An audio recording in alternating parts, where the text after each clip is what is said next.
No princípio, após o grande dilúvio que varreu toda a maldade da terra, os sobreviventes, Noé, seus filhos e descendentes, começaram a repovoar o mundo. As águas haviam cessado, mas a lembrança do julgamento divino ainda ecoava na mente dos homens. A arca repousava sobre as montanhas de Ararat, e Deus havia feito uma aliança. Jamais destruiria a terra com água outra vez. Um arco-íris no céu selou essa promessa. Mas com o passar das gerações, o temor foi se dissipando, e a vaidade, mais uma vez, começou a brotar no coração humano. Os homens migraram e encontraram uma vasta planície na terra de Sinear. Ali era fértil, plano, ideal para uma civilização crescer. E ali nasceu um desejo coletivo. Construamos para nós uma cidade, e uma torre cujo topo toque o céu. Não bastava habitar a terra. Eles queriam dominá-la. Não bastava viver sob a bênção do Criador. Eles queriam alcançar o trono dele com as próprias mãos. A proposta não era apenas arquitetônica, era espiritual. A torre simbolizava a tentativa do homem de ser seu próprio Deus. Cada tijolo colocado dizia: não precisamos do alto. Cada camada erguida proclamava: façamos o nosso nome grande. Eles queriam permanecer juntos, criar uma identidade comum, evitar a dispersão. Mas, ao fazer isso, desobedeciam diretamente à ordem divina que dizia: frutificai, multiplicai-vos e enchei toda a terra. Unidos por uma única língua e propósito, os homens começaram a moldar os tijolos com barro queimado e os uniam com betume. Dia após dia, a torre subia.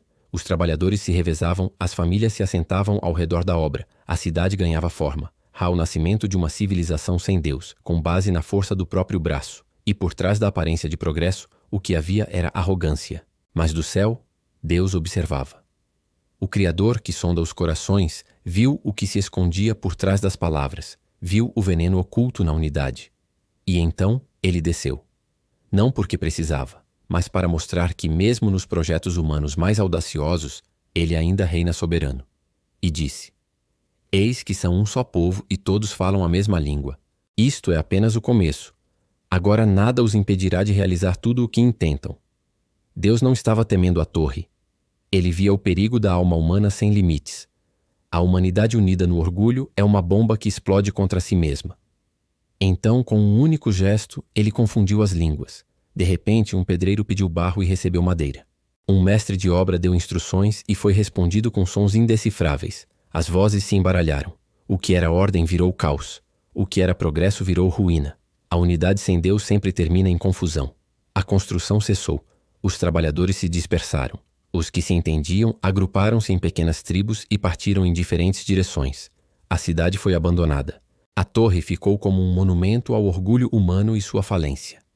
Babel, a cidade onde tudo começou, tornou-se símbolo de desordem. O nome Babel significa confusão. Uma lembrança eterna de que quando o homem tenta alcançar o céu sem submissão ao Criador, ele atrai julgamento, e não glória. Quando a criatura tenta assumir o lugar do Criador, o resultado é sempre a queda. Mas essa história não é apenas sobre o passado.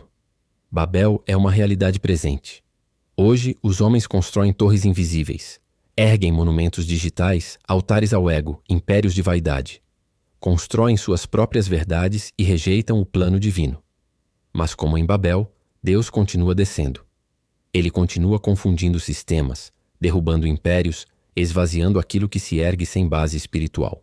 Essa história nos lembra que o problema não é a tecnologia, nem a construção, nem a união. O problema é a intenção. O problema é o coração humano que insiste em subir sem se curvar. A verdadeira elevação não vem de subir escadas até o céu, mas de ajoelhar-se em reverência ao Criador. Não é quem constrói mais alto que alcança a eternidade, mas quem constrói sobre a rocha que é Deus. A Torre de Babel não caiu por instabilidade física. Ela caiu por instabilidade espiritual. O alicerce era o orgulho, o cimento era a vaidade, e o topo era vazio. Deus, que poderia ter destruído tudo com fogo ou terremoto, escolheu apenas confundir. Porque às vezes a maior punição é o distanciamento. E quando os homens já não se entendem, a queda é inevitável. Mas há esperança, porque o mesmo Deus que confundiu línguas em Babel, mais tarde, em Pentecostes, derramaria seu espírito e faria todas as nações ouvirem uma só mensagem, o Evangelho. Em Babel, ele dividiu. Em Pentecostes, ele uniu. Mas dessa vez, não pelo orgulho humano, e sim pelo amor que não calcula. Que a história da Torre de Babel nos lembre disso. O amor não calcula altura, fama ou força. O amor se curva. O amor ouve. O amor se espalha como o vento e une como fogo. Não precisamos construir torres para chegar até Deus. Foi Ele quem desceu até nós.